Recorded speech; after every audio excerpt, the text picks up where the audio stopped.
guys, ito naman po si May 17 Ilocana. Ayan, gabi na po.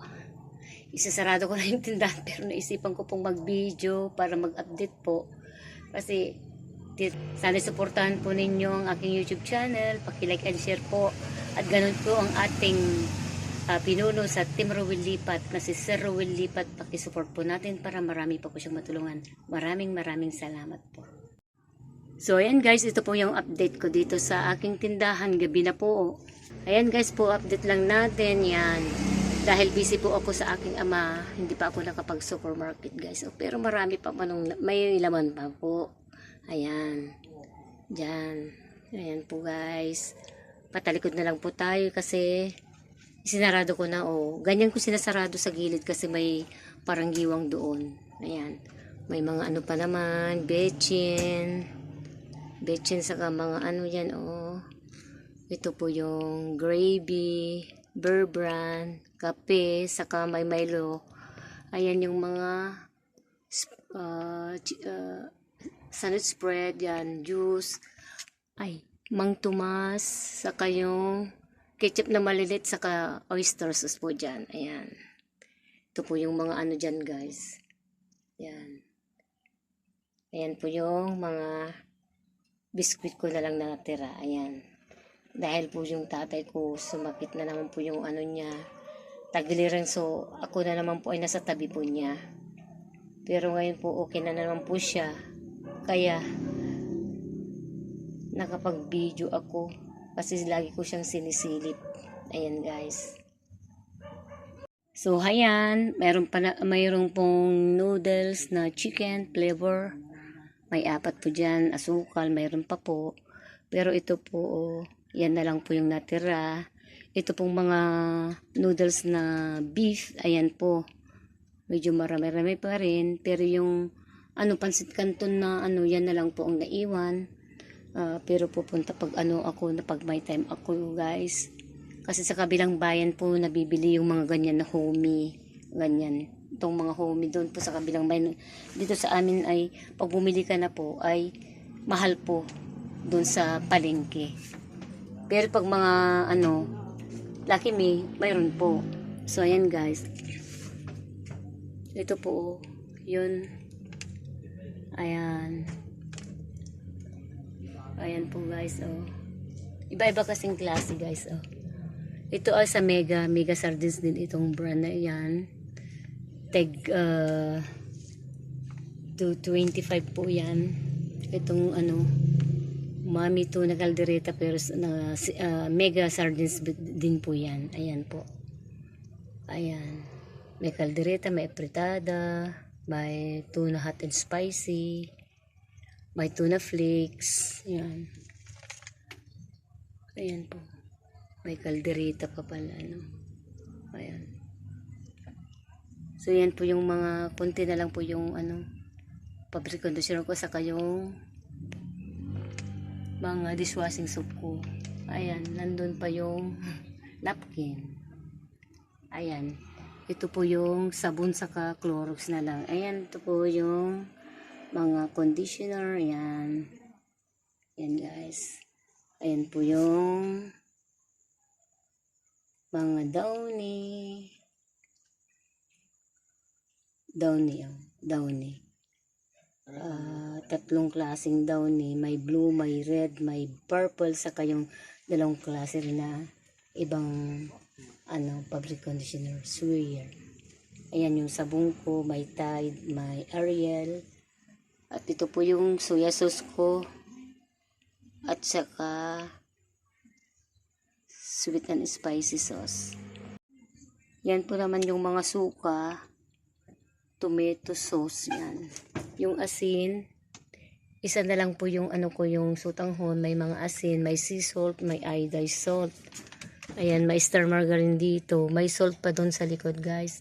At saka yung salted black beans yan. Salted black beans po yan.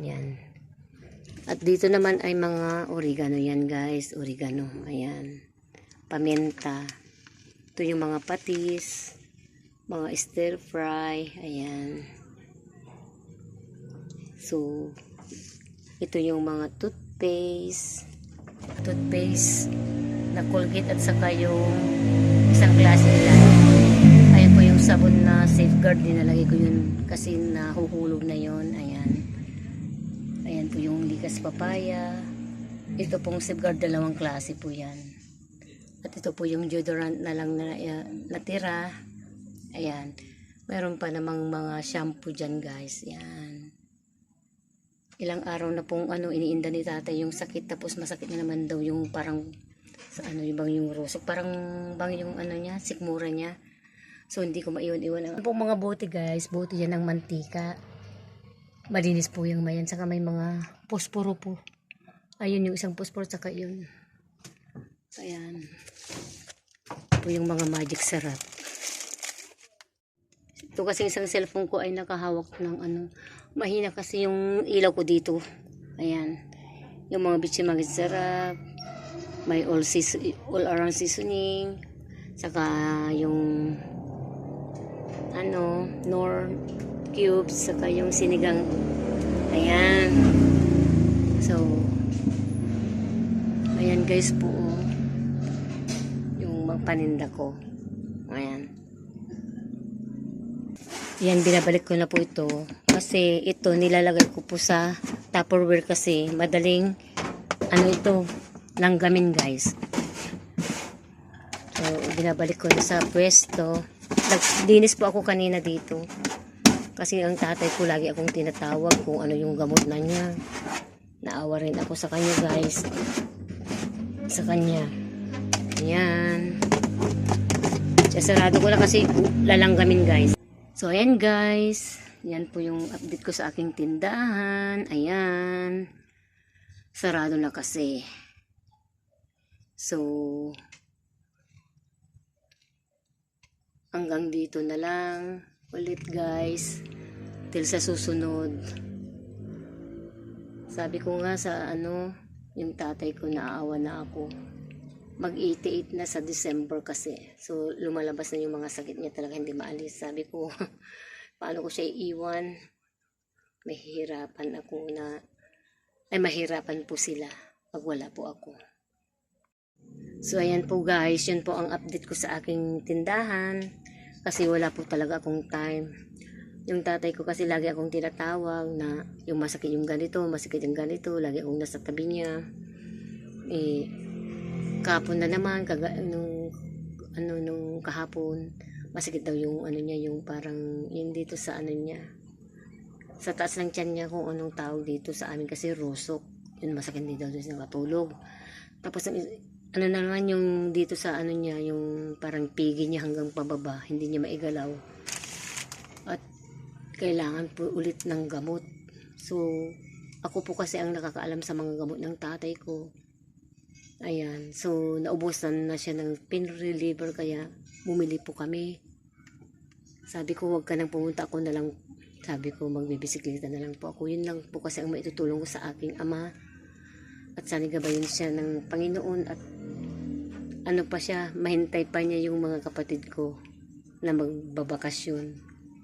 Ako lang po kasi ang pinakamalapit sa bahay ng tatay ko.